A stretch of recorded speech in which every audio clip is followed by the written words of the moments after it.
Il en a été question tout à l'heure, je vais brièvement dire quelques mots avant de clore la séquence consacrée aux initiatives locales d'un prix que nous organisons avec des fondations européennes et d'une opération qui s'appelle EFID. Monsieur Anglès-Doriac y a fait allusion dans son discours tout à l'heure. Et donc, alors les lauréats ne sont pas présents aujourd'hui puisque la remise des prix a eu lieu en mars à Bruxelles, mais nous ne voulions pas ne pas en parler aujourd'hui. Donc rapidement pour vous dire qu'EFID est une initiative portée par des fondations européennes, au nombre de 7 aujourd'hui, dont la fondation Médéric Alzheimer fait partie, qui se réunissent sous l'égide d'un réseau de fondations européennes qui s'appelle NEF et qui ont uni leurs forces pour contribuer à améliorer l'image sociale de la maladie et à promouvoir l'inclusion sociale et des solidarités à l'échelle locale. Donc jusqu'à présent, le prix était l'une des actions principales d'EFID, de cette initiative que nous avons prise avec les fondations.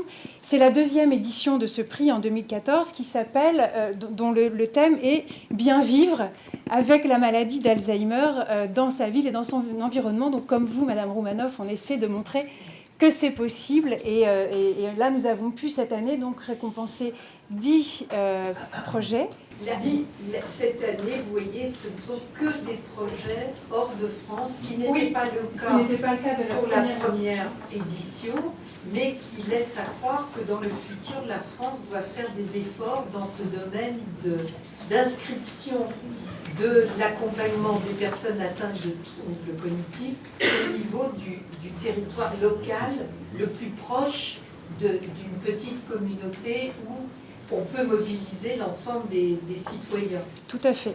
Donc là, effectivement, ce sont 10 lauréats qui émanent de 7 pays différents. Je ne vais pas vous détailler, évidemment, l'ensemble des 10 projets, simplement pour vous dire que chacun, à leur façon, en fonction des contextes dans lesquels ils s'inscrivent, vise à sensibiliser le grand public en défendant une image de la maladie qui soit plus nuancée que celle qui est encore dominante aujourd'hui.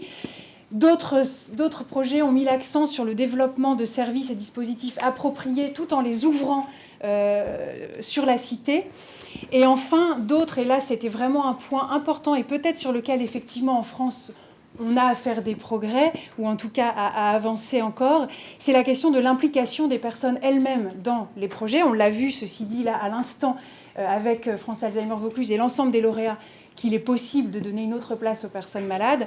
Et là, on a eu le plaisir de primer des initiatives portées par les personnes elles-mêmes, notamment avec le projet Educate au Royaume-Uni, qui est porté par des personnes malades elles-mêmes. Et là, vraiment, évidemment, vous imaginez notre bonheur. Je vois le professeur Ancry sourire, puisqu'il y a de nombreuses années, le pôle initiative locale de la Fondation avait soutenu une expérimentation tout à fait passionnante de site internet à Sainte-Pérille, oui, avec les personnes fréquentant l'hôpital de jour et l'accueil de jour.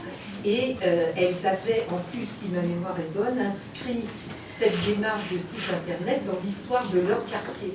Et je pense qu'il serait bien de réactiver des expériences de cette nature, vraiment au plus près. M. Anglès-Doriac parle souvent de territoire, non pas dans un sens administratif, mais le territoire, ce qui est proche de l'endroit où on vit. Et voilà, il y a une marge de progression, mais on peut s'inspirer de choses. Tout à fait. Voilà, donc je vais m'arrêter là pour la séquence d'EFID.